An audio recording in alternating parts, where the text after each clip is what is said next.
Pas masih muda, gue punya cita-cita, uang dan waktu. Yes, bukan ruang dan waktu, tapi uang dan waktu. Semua berawal dari hobi jalan-jalan, hobi berpetualang. Namun duit ngepas, waktu terbatas, secara masih terikat absen kantor. Tahun demi tahun selalu gue berusaha untuk meraih uang dan waktu. Bukan uang berlebih untuk foya-foya, bukan uang untuk bergaya hidup mewah, sekedar uang yang cukup untuk hidup, menafkahi keluarga, namun masih ada sisa untuk plesir dengan keluarga nantinya. Kalau udah berbuntut, gue tahu pasti bakalan lebih mahal. Tapi apalah arti uang kalau tidak punya waktu untuk liburan? Uang dan waktu tidak terpisahkan. Alhamdulillah, 10 tahun kemudian terbuka kesempatan mendapatkan uang dan waktu. Pemasukan oke, waktu bebas diatur. Membawa anak-anak gue ke cakrawala baru, bagi gue itu priceless. Mendengar pertanyaan-pertanyaan tentang apapun yang baru bagi mereka selalu menyenangkan. Melihat senyum mereka, melihat hal yang tidak ada di sepetak rumah kami selalu membuat bersyukur.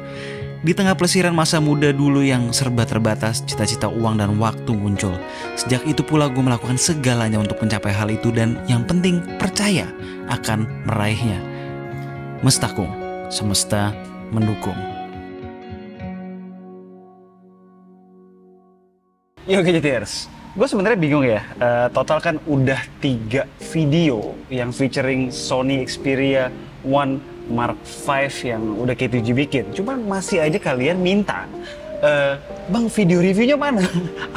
apa karena nggak ada kata review di setiap judul video yang udah kita publish? Ya udah, gue bikinin satu video lagi, video closing dengan kata review di judul buat yang minta. Sebenarnya ini bukan review sih, lebih ke recap pemakaian gue selama 3 bulan ini. Nah, mau review yang end to end, nonton aja 3 video yang sebelumnya. Itu kalau digabungin udah jauh melampaui depth yang luar biasa dari sebuah review. Alright, kita langsung aja, let's go.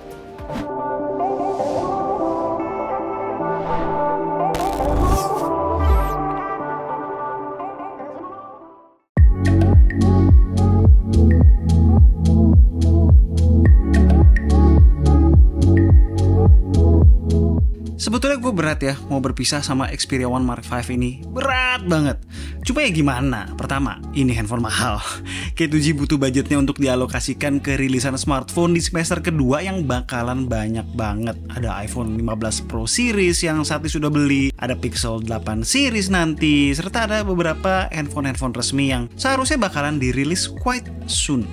Kedua, kombinasi 2 handphone daily driver gue sekarang, yaitu Galaxy Z Fold 5 dan Oppo Reno 10 Pro Plus, udah lebih dari cukup untuk menekel semua kebutuhan gue. Ini sih subjektif ya, produktivitas plus video recording buat konten udah ditekel semua oleh Fold 5. Recording diri sendiri dengan cover screen viewfinder tuh imba banget. Sementara gaming dan fotografi ditekelnya sama si Reno. Tapi itu kan ya subjektif ya. Nah, objectively speaking, ini adalah smartphone Sony terbaik dalam beberapa tahun terakhir. No, gue nggak kayak Apple ya yang selalu bilang this is the best iPhone ever tiap tahun. Menurut gue Xperia One Mark III dan Mark IV fail gara-gara Snapdragon 888 dan 8 Gen 1 yang panas, serta kamera yang masih terlalu tergantung sama manual mode. Sedangkan Xperia One Mark V ini kamera autonya udah lebih bisa diandelin, serta pakai Snapdragon 8 Gen 2 yang lebih cocok sama profil Sony yang memang terkenal pelit ngasih cooling system yang proper di dalam handphonenya. Design wise, objectively jujur mulai membosankan, tapi ya Apple kan juga begitu ya. Nah, subjectively gue sebetulnya nggak ada komplain, sama kayak gue sebagai Android user pun sebenarnya jarang nyela desain iPhone yang gitu-gitu aja, karena gue melihat itu sebagai kekhasan. iPhone punya kekhasan akhir-akhir ini dengan boba kamerasnya, Samsung dengan desain yang semakin ngotak di pojok-pojoknya dan konfigurasi kamera yang flash dengan body, Pixel dengan visornya, dan Sony dengan desain yang terlihat profesional, simple begini. Yang bikin gue suka apa sih soal desain? Oke lah, material premium seperti kombinasi backdoor kaca dan metal frame tuh standar ya di handphone flagship. Nah, nomor satu yang bikin gue susah lepas justru form factornya yang kurus tinggi langsing. Handphone kurus tuh enak banget cuy dipegang satu tangan. Tinggi juga berarti lebih banyak konten yang bisa muat secara vertikal.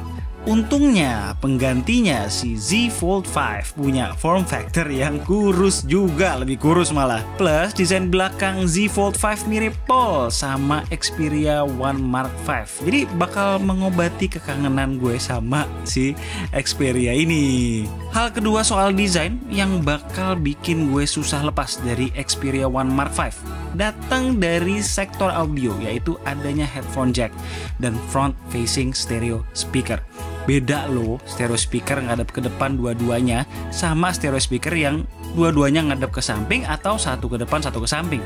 Immersiveness-nya ketika lagi nonton di handphone tuh jauh lebih jos yang ngadep ke depan. Dengerin ya.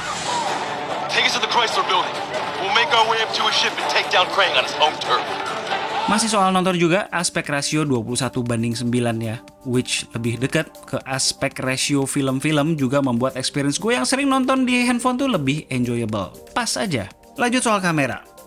Gue nggak mau bahas panjang lebar lagi ya. Asli nonton 3 video sebelumnya termasuk yang in-depth camera analysis bareng handphone flagship 2023 lain. Gue cuma mau update beberapa hal aja. Nah, problem sebelumnya dimana kalau pakai face detect, exposure dan warna jadi ngaco udah di tone down sedikit di firmware terbaru, walaupun masih ada sedikit-sedikit mentingin exposure orangnya terkadang. Nah, justru yang gue anggap deal breaker soal kamera datang dari telefotonya.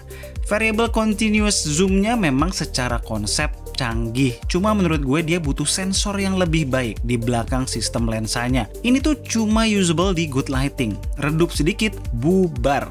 Soal lensa tele ini pula lah kenapa gue switch ke Reno 10 Pro Plus sebetulnya. Lihat perbedaan kualitasnya, makin gelap, makin jomplang. Sedangkan gue butuh banget lensa tele buat konten. Moto handphone lah, moto kalau diundang ke event launching lah, B-roll buat reels lah. So, sayang sekali Sony. Untuk performa, buat gue no complaints. Seperti gue bilang di video sebelumnya, gue semakin jarang kena overheat ya, walau nge-record video berlama-lama sekalipun. Tapi, pas gue shoot short video yang di intro tadi, pas gue lagi di Karimun Jawa, which panas banget ya, ini muka gue sekarang kan sampai kebakar gosong gini kan, gue mengalami overheat. Padahal cuma nge-record 4K 24 fps loh.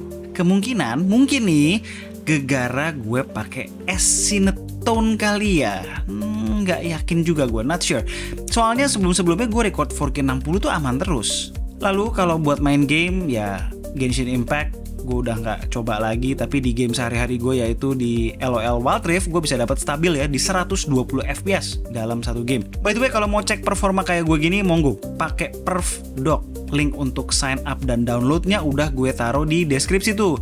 Problem ketika gaming buat gue bukan di performanya ya, tapi justru di aspek ratio yang tidak lazim ini. Karena ini panjang banget gini kan layarnya dalam mode landscape. Muscle memory gue berasa aneh aja, jadi auto payah lah kalau push rank.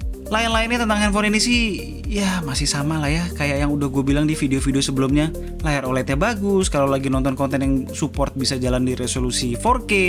Terus touch response ketika gaming juga top. Komplain gue paling di brightness yang kalah sama handphone flagship masa kini.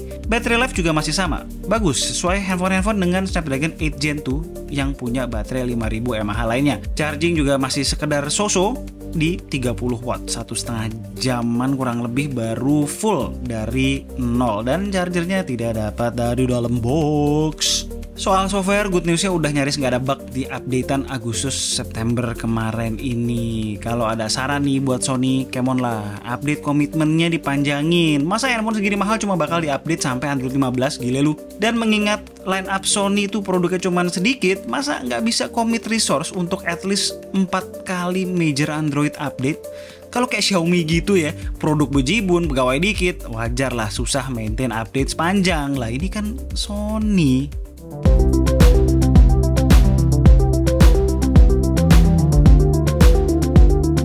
Alright, sekian ya waktu gue bersama Sony Xperia One Mark V.